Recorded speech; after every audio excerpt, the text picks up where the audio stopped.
جب سے یہ عدالت میں ہم نے یہ کہا کہ وکلا جو ہیں، جو خان صاحب کے وکلا ہیں، وہاں پہلے ہم جاتے تھے تو گھنٹوں ہمیں انتظار کرنا پڑتا تھا، اور انتظار کے لیے کوئی کمرہ کوئی کرسی بھی نہیں ہوتی تھی. تو جس پہ فاضل جج صاحب نے حکم دیا تھا کہ ڈگنیٹی آف مین جو ہیں وہ آئینی ایک بنیادی حق ہے، تو وکلا کو ایک ڈیسنٹ ویٹنگ ایریا دینے کے لیے احکامات دیے تھے. تو میں نے عدالت کو آگاہ کیا کہ اب اس کا نتیجہ یہ نکلا کہ اب ہمیں 1.5 کلومیٹر پہلے اپنی گاڑیوں سے اتار دیا جاتا ہے. اس روڈ پہ، جس روڈ پہ گدا گاڑی چلتی ہے، موٹر سائیکل سوار، ٹریکٹر، ٹرالیاں، بسیں، سب کچھ، سب لوگ جا سکتے ہیں، لیکن خان کے وکلا کو اتارا جاتا ہے. ہمیں اپنی گاڑیوں سے اتار کے 1.5 کلومیٹر اس رمضان میں ہم پیدل جاتے ہیں، پھر ملاقات کے بعد پھر اپنی گاڑیوں کے پاس واپس 1.5 کلومیٹر آتے ہیں. تو لہٰذا جس پہ جج صاحب نے اس کا بھی نوٹس لیا اور اس حوالے سے بھی وضاحت طلب کی ہے. شرف افضل مروا صاحب، سوال میرا یہ ہے کہ آپ نے جو سپریم کورٹ میں پٹیشن دائر کی ہے، اس میں آپ کیا کہتے ہیں کہ چیف جسٹس قاضی فائزہ صاحب کو اس بینچ کا حصہ ہونا چاہیے یا نہیں ہونا چاہیے؟ کیونکہ رات کو حامد علی خان نے شاہزیب خانزادہ کے پروگرام میں کہا ہے کہ اگر چیف جسٹس قاضی فائزہ صاحب اس بینچ کا حصہ ہوں تو ہمیں کوئی اعتراض نہیں ہوگا. آپ کا کیا اس پر رائے ہے؟ حامد علی خان کون ہے؟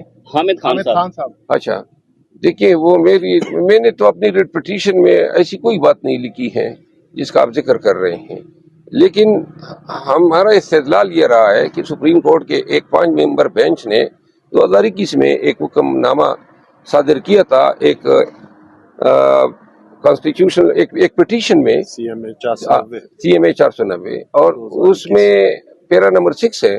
اس میں بینچ نے یہ کہا تھا کہ پی ٹی آئی یا عمران خان سے وابستہ کیسز سے متعلقہ جتنے بھی کیسز ہیں ان میں محترم چیف جسٹس صاحب کو، جو موجودہ چیف جسٹس صاحب ہیں، ان کو نہیں بیٹھنا چاہیے. جی 11/2/21 صاحب، علی امین گنڈا پور صاحب نے ایک بیان دیا ہے رشوت کے حوالے سے کہ جو بندہ آپ سے رشوت مانگتا ہے آپ اس کے سر میں اینٹ دے ماریں، اور اگر کوئی پوچھے تو کہنا علی امین نے کہا تھا. کل ایک عورت نے جو ہے نا، ایک وہ بے نظیر انکم سپورٹ کا بندہ تھا، اس کے سر میں شیشہ دے مارا اور سر پھاٹ گیا. کل سے تصویر وائرل ہے. تو سر اگر کوئی اس سے بڑا یہ کہاں پہ انہوں نے مارا ہے خاتون نے؟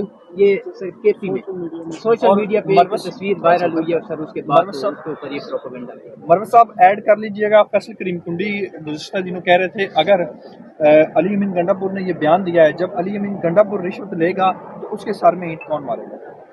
دیکھیں، یہ اب ایسی سوالات ہیں کہ فلاں کے سر پہ کون اینٹ مارے گا. یہ چیف منسٹر صاحب کا یہ جو بیان ہے یہ ریٹوریکل ہے. یہ بیسیکلی رشوت خوروں کو وارن کر رہے ہیں کہ اگر آپ اس طرح کام کریں گے تو لوگ مشتعل بھی ہو سکتے ہیں. اس بیان کا مقصد یہی ہے. یہ تو پریکٹیکلی وہ تو نہیں ہے کہہ رہے ہیں کہ جی کوئی آیا تو آپ اینٹ اٹھائیں اور سر پہ مارنا شروع کر دیں.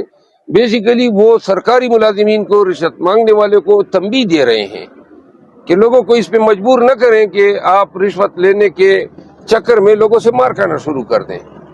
آپ اس پیغام کی لغوی معنی کے بجائے اس پہ یہ سمجھنے کی کوشش کریں کہ چیف منسٹر پورے صوبے کے سرکاری ملازمین کو وارن کر رہا ہے. اب آپ آ گئے اس پہ کہ جناب وہ صحیح معنوں میں یہ تشبیہ دے رہا ہے کہ جی جو آئے بس اینٹ اٹھائے. چیف منسٹر صاحب کا یہ مطلب نہیں تھا.